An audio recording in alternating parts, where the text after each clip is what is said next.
You're fired! Just fired 20 staff. AI is taking over the world and the real world is right at the forefront of the revolution. Hello les amis, dans cette vidéo on va aborder un sujet brûlant car il risque de redéfinir le secteur des business sur l'intelligence artificielle. Andrew Tate vient tout juste de créer son campus d'automatisation IA. Son but, permettre à de jeunes entrepreneurs de créer leurs propres agences d'intelligence artificielle. Pour beaucoup, cela constitue la fin des agences telles qu'on les connaît actuellement. Personnellement, je vois les choses différemment. Et dans cette vidéo, je vais vous montrer pourquoi cela ne constitue pas une menace, mais représente plutôt une opportunité massive. Allez, c'est parti! Avant de rentrer dans le vif du sujet, présentons un peu le contexte. Qui est Andrew Tate? Si vous avez déjà écouté du contenu en anglais sur le business en ligne, vous êtes certainement tombé sur l'une de ces vidéos.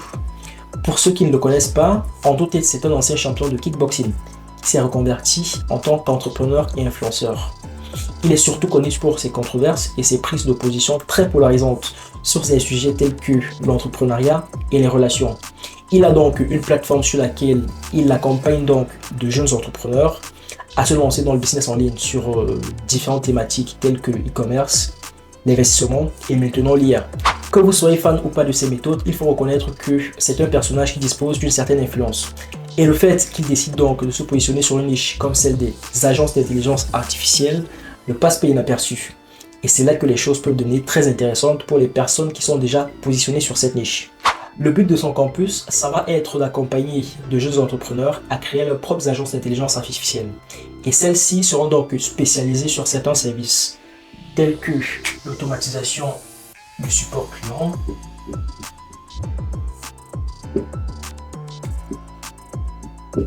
donc là l'idée ça sera d'utiliser donc l'intelligence artificielle pour optimiser donc le service client. Prenons un exemple très simple. Imaginons par exemple que vous connaissiez un restaurateur.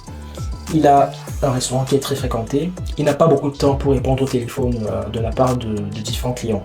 Donc pour un tel restaurateur, il pourrait être pertinent donc de disposer d'un chatbot qui va donc être intégré à son site et ça va donc faciliter donc l'interaction entre les clients et le restaurant.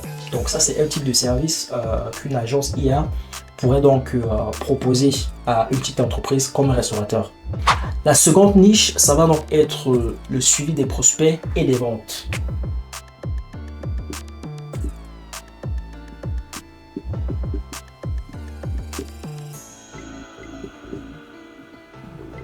Donc là, l'idée, ça sera donc d'utiliser des outils d'intelligence artificielle pour relancer des clients de sorte à pouvoir donc maximiser la conversion.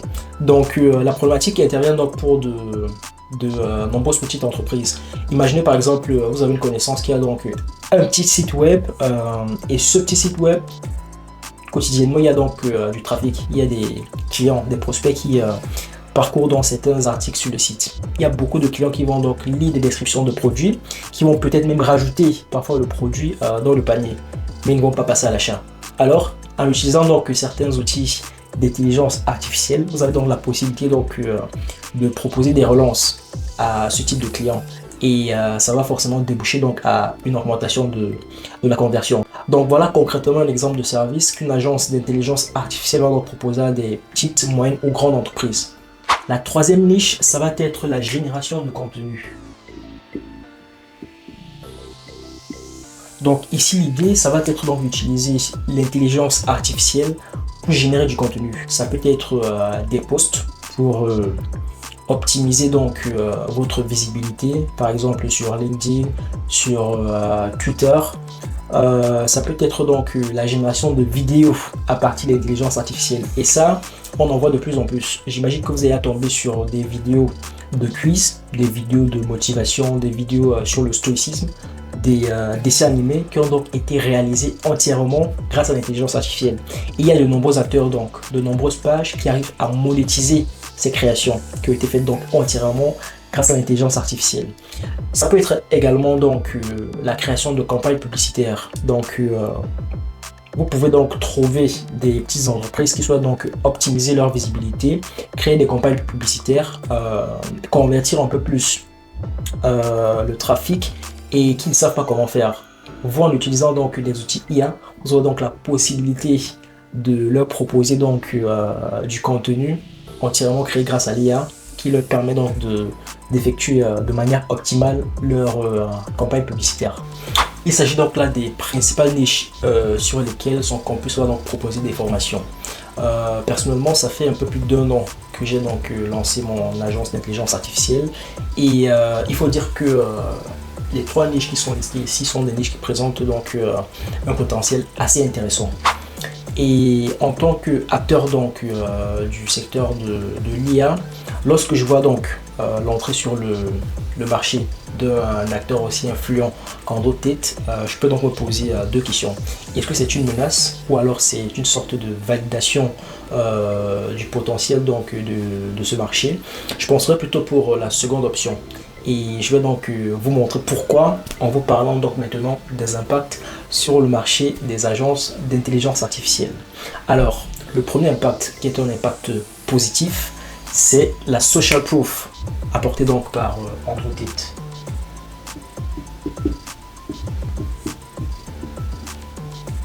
Alors, le fait qu'il pénètre donc le marché des agences d'intelligence artificielle avec son campus, ça apporte donc une preuve sociale qui démontre donc que dans ce secteur, il y a donc encore de véritables opportunités. Et c'est réel parce que l'intelligence artificielle, c'est vrai, théoriquement, on en parle depuis des décennies. On en parlait déjà quand j'étais étudiant. Mais il faut se dire que de façon très pratique, c'est quelque chose de très récent. ChatGPT a juste 2 ans. ChatGPT a vu le jour du moins, il a été déployé au grand public en novembre 2022, donc ça fait juste 2 ans. Donc il faut se dire que c'est un marché qui est encore relativement vierge. Il y a très peu de PME qui utilisent donc l'intelligence artificielle dans leur processus au quotidien. Très peu. Et je pense que vous connaissez certainement autour de vous des personnes qui ont rapidement entendu parler de l'IA très vite fait et qui ne connaissent pas le potentiel, donc le potentiel très important et très intéressant donc que peut apporter l'IA dans leurs activités, qu'ils soient étudiants, qu'ils soient des professionnels, des freelances. L'IA a véritablement un très gros potentiel. Donc le premier point positif, très positif que je vois avec l'arrivée d'Andrew Tate, c'est la social proof. Le marché donc des agences IA a un très gros potentiel et vous devez donc vous positionner dès maintenant si ce n'est pas encore fait. Le second impact, lui par contre, qui est négatif, je vais mettre là plus, je vais mettre là moins, qui est négatif, vous l'avez compris, c'est la concurrence.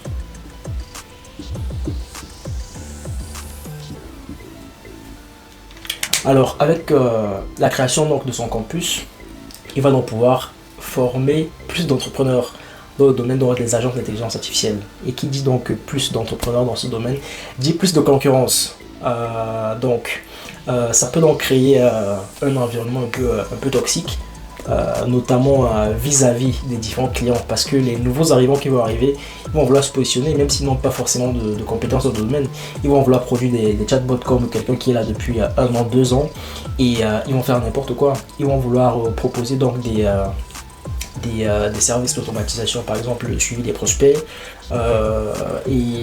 c'est justement un aspect très important parce que certes il y aura une forte concurrence, mais les personnes qui sauront se démarquer, c'est celles qui sont déjà implantées, celles qui ont donc développé un portfolio assez conséquent, assez pertinent et intéressant, ces personnes qui ont donc su développer des réelles compétences et connaissances dans le domaine donc de l'intelligence artificielle. Pour faire face à cette forte concurrence, j'ai donc développé 4 stratégies que j'applique personnellement qui vont donc vous permettre d'être compétitif. La première stratégie donc c'est de vous mettre à fond.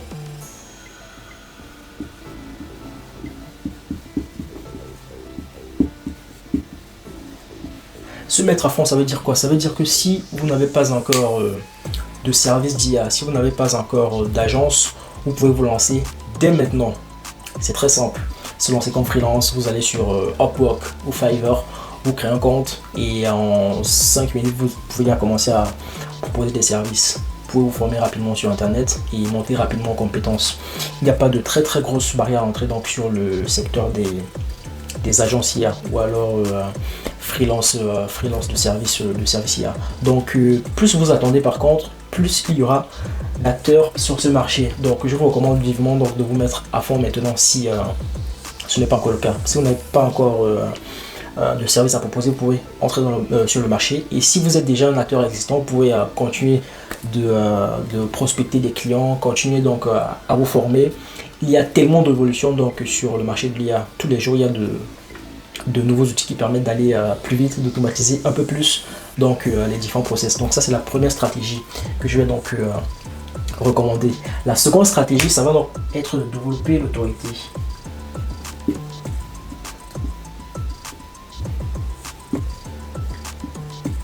Développer son autorité, ça veut dire quoi? Ça veut simplement dire être reconnu donc par de nombreuses personnes comme un expert donc de l'explication de l'IA. Je ne veux pas dire expert en IA. Expert en IA, c'est un peu plus complexe parce que l'IA, c'est pas sur ChatGPT, c'est pas écrit un prompt sur ChatGPT. L'IA, c'est beaucoup plus complexe que ça.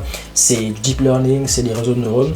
Et par contre, ici, se positionner comme un acteur qui est donc un expert de l'application de l'IA, ça peut vraiment être une source de différenciation. Donc là, qu'est-ce que vous allez faire concrètement? Vous allez donc publier du contenu par exemple sur LinkedIn régulièrement, faire des vidéos sur YouTube pour présenter donc les tendances du marché de l'IA, les évolutions, les nouveaux outils qui permettent d'optimiser donc certains processus. Vous allez donc créer des formats courts par exemple sur TikTok où vous parlez un peu de l'IA, vous parlez un peu de comment se développer votre activité. Ça, c'est une véritable social proof. Ça va vous permettre donc de vous démarquer. Parce que tous les jours, il y aura de plus en plus de nouveaux arrivants sur le marché donc des agences IA. Et les clients vont préférer les personnes qui sont déjà installées, qui ont donc un portfolio assez convaincant et qui ont donc une certaine preuve sociale. Donc pour vous démarquer, de rester compétitif, je vous suggère donc vivement de développer votre autorité en créant du contenu. Donc la troisième stratégie que je vais donc vous recommander, ça va être de vendre des outils.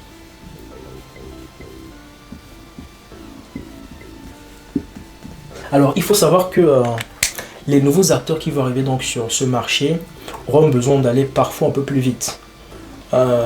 Et si vous avez donc eu la chance de vous positionner assez tôt, vous savez que ChatGPT peut vous permettre d'optimiser certains processus, Claude peut vous permettre d'optimiser certains processus. Et à partir de ces outils-là, grand public, vous pouvez proposer dans les solutions un peu plus personnalisées. Par exemple, à partir de ChatGPT, comment est-ce que je peux concevoir un chatbot? Ce chatbot-là, je peux le vendre à un nouvel arrivant sur le marché qui souhaite également se positionner et qui veut aller plus vite, qui n'a pas le temps forcément de développer une solution personnalisée en utilisant l'API de ChatGPT, mais qui veut quelque chose de pratique, qui fonctionne déjà. Donc, essayer de vendre des outils, ça va vous permettre également de monter en compétence, de ne pas simplement utiliser des outils déjà existants, ne pas prendre Bolt, générer un site web, ne pas prendre BotPress, générer un chatbot, mais parfois d'entrer un peu plus en profondeur. Et je pense qu'il y a un véritable potentiel donc, avec la vente d'outils. Vous pouvez créer des SaaS de vous-même et pourquoi pas aller vendre plus tard à des dizaines de milliers d'euros, des centaines, pourquoi pas des millions. Donc ça, c'est la troisième stratégie. Et la dernière stratégie, ça va être donc de jouer sur le long terme. Je vais mettre là, long terme. LT pour long terme. Ça veut dire quoi? Il y a beaucoup de personnes qui sont par exemple au chômage, qui se disent bon, je vais regarder une vidéo sur YouTube, comment gagner de l'argent rapidement, tombent par exemple sur des vidéos qui ne sont pas les miennes. On parle par exemple d'agence IA et se disent bon, je vais lancer une petite agence IA, c'est rapide, c'est facile. Je vais créer un compte donc sur Upwork, je vais proposer des services. Et dès que j'ai une meilleure opportunité, je laisse tomber cette activité. Moi, je vous recommande donc de considérer cette activité comme une activité de long terme. L'IA, c'est une activité, c'est un secteur donc qui a un véritable potentiel, et qui a donc pu changer la vie de beaucoup de personnes. Il y a des personnes qui sont quittées situation très déplorable à une situation assez satisfaisante, gagnant des milliers d'euros chaque mois, des dizaines de milliers d'euros ou plus. Donc moi, je vous recommande simplement de vous positionner donc sur cette niche sur le long terme. L'IA, c'est quoi? C'est pas un sprint, c'est une course de marathon. Donc positionnez-vous, essayez de monter en compétences, formez-vous et vous allez voir que sur le long terme, vous aurez donc des résultats très très convaincants. Alors, au vu des différents éléments dont on a discuté durant cette vidéo, est-ce qu'il faut craindre l'arrivée d'Andrew Tate sur le marché donc, des agences d'intelligence artificielle? Je dirais non. Vous pouvez donc vous positionner dès à présent monter en compétences et devenir donc un expert sur le domaine, de sorte donc à pouvoir transformer donc cette vague en réelle opportunité. Si vous avez aimé cette vidéo, n'oubliez pas de laisser un pouce bleu. Abonnez-vous et activez la cloche pour ne pas manquer les prochaines vidéos. Votre soutien aide énormément la chaîne à grandir et à proposer toujours plus de contenu de qualité. On se retrouve très vite pour une nouvelle vidéo. C'était Ethel, peace out.